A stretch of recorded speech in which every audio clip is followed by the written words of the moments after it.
entre autres, lors de nos précédentes rencontres. Oui, Madame la Présidente. Alors, Joanne Saint-Cyr à nouveau. J'ai pris soin de distinguer les deux dossiers, les véhicules sport et les quais. Les véhicules sport, l'objet de nos recommandations repose sur le fait que nous avons constaté un surrisque. Je n'ai pas parlé des normes de sécurité pour les véhicules de type sport, puisque des véhicules comparables au Québec, j'ai plutôt mentionné que le problème que nous avions par rapport aux quais, c'était l'absence de normes de sécurité. Ils n'avaient pas à subir de tels tests avant les années 98-2000 au Japon. Alors, c'est pour ça qu'on a eu deux approches différentes. J'ai essayé de distinguer les deux choses dans mon exposé. D'accord. Merci, Mme Saint-Cyr. Monsieur Mailloux, peut-être une dernière Une dernière chose, oui, donc, pour vous dire que la Cappuccino en question pourrait être, à la limite, considérée comme une voiture sport, car c'est une voiture qui est un petit peu plus puissante que la puissance maximale que la catégorie des quais lui permet d'être, et que ce véhicule-là a subi des tests de sécurité dans un autre pays. Et on avait aussi proposé, pour restreindre la problématique, nous comprenons que les jeunes puissent trouver des véhicules ou obtenir des véhicules à faible coût très puissants. Nous avons proposé dans notre mémoire une méthode de restreindre l'accès à ces véhicules-là, c'est-à-dire de faire une classification de voitures sport dont la puissance versus le poids. Donc, exemple, une Ferrari qui a un poids puissance de 3 kg par chevaux ou une Nissan Skyline GTR qui a une puissance de 3,6 kg par chevaux. Ces véhicules-là pourraient être classés sport et être accessibles seulement après avoir obtenu X mois d'expérience au permis de conduire, ce qui éviterait que des jeunes sans expérience se retrouvent avec des voitures puissantes et plus difficiles à conduire. On n'avait pas ce problème-là jusqu'à maintenant parce que les véhicules de puissance équivalente avec la conduite à gauche coûtaient le triple ou le quadruple du prix que le même véhicule disponible au Japon. Merci, M. Mailloux. Madame la ministre. Oui, si vous me permettez, M. Mailloux, Mme Saint-Cyr me dit que vous avez remis des recommandations ou des pistes de solutions, là, si je ne me trompe pas, alors, la semaine dernière et qu'elles seront prises en considération. Alors, si je tiens à vous rassurer, là, on va regarder ça de façon très particulière, puis on va vous revenir. Maintenant, Mme Bonneville, est-ce que vous avez une photo du petit camion que vous vendez? J'aimerais ça que les parlementaires puissent voir. D'ailleurs, même... Y a-t-il une dans le... Peut-être qu'il y en a... Oui, c'est correct. C'est beau. Non, ça va si c'est dans le... Il n'y a pas de problème. Alors, l'autre question que j'aurais... écoutez, les VBV, on a autorisé la circulation des VBV avec une limite de vitesse au Québec, justement parce qu'au niveau des normes de sécurité, ça avait des normes de sécurité plus faibles qu'une voiture standard.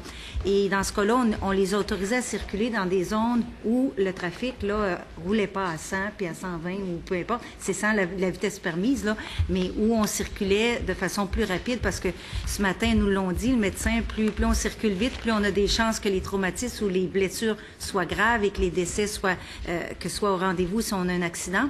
Alors, les VBV, dans ce contexte-là, ont été encadrés justement pour la même raison que on nous suggère, la SAC, de mettre un encadrement sur les quais.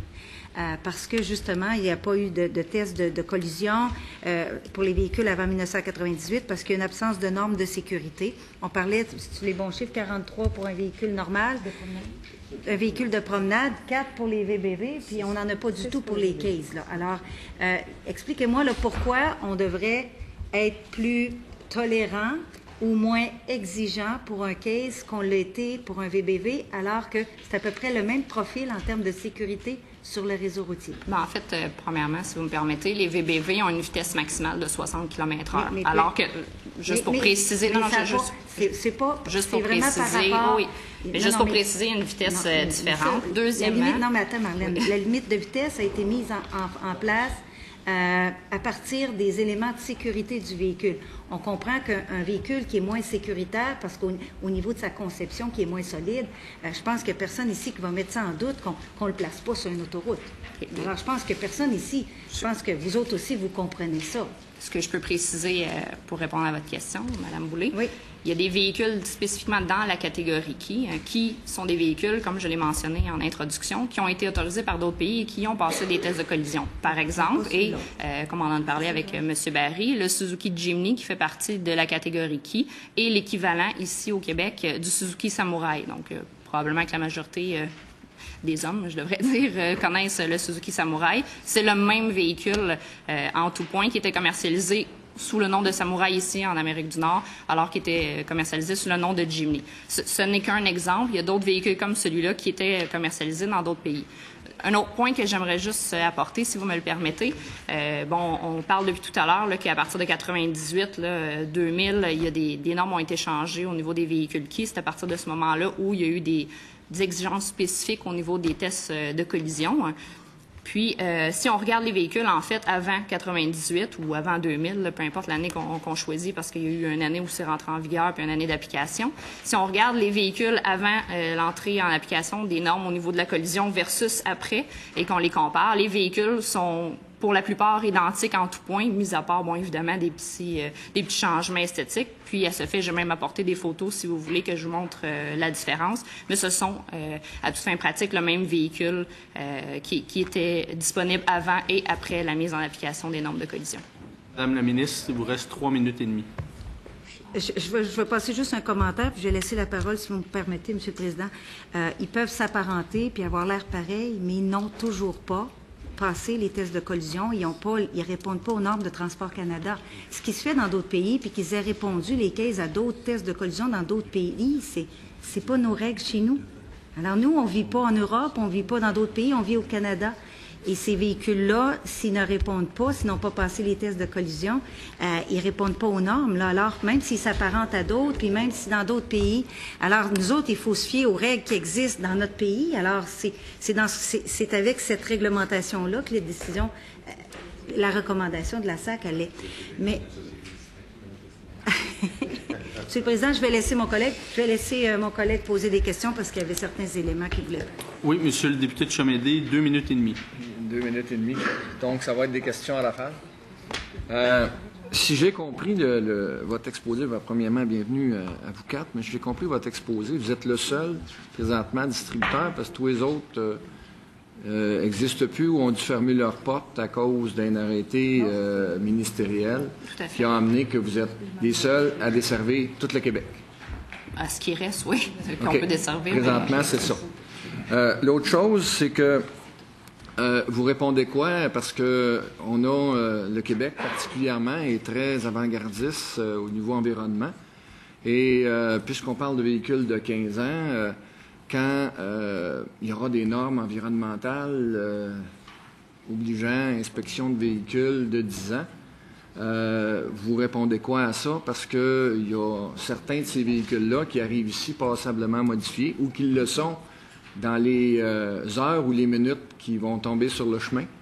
Je veux vous entendre. C'est des petites réponses parce que j'ai une ou deux autres questions à vous demander si c'est possible.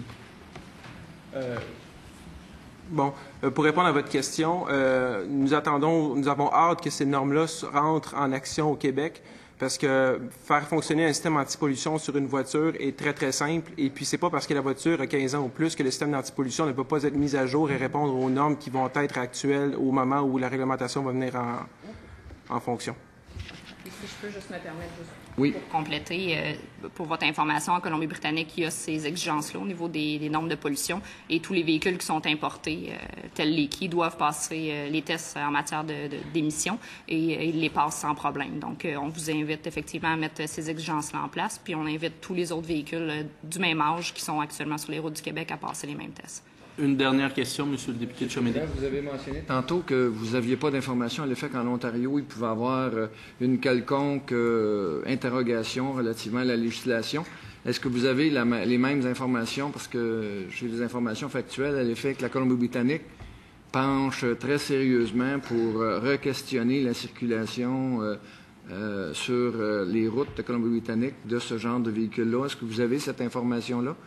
Deux choses. J'ai parlé de l'Ontario. Puis si vous avez lu le mémoire, vous avez vu l'extrait très spécifique d'une personne, je pourrais fouiller le nom, mais d'une personne du registraire des véhicules en Ontario. Pour ce qui est de la Colombie-Britannique, effectivement, la Colombie-Britannique a fait une étude portant un peu du même titre que celle qui a été faite ici au Québec pour étudier justement ce qui en était des véhicules avec conduite à droite. Et à l'heure actuelle, la Colombie-Britannique n'a toujours rien fait pour empêcher les véhicules de circuler. Merci beaucoup. Ça complète l'échange avec la partie ministérielle.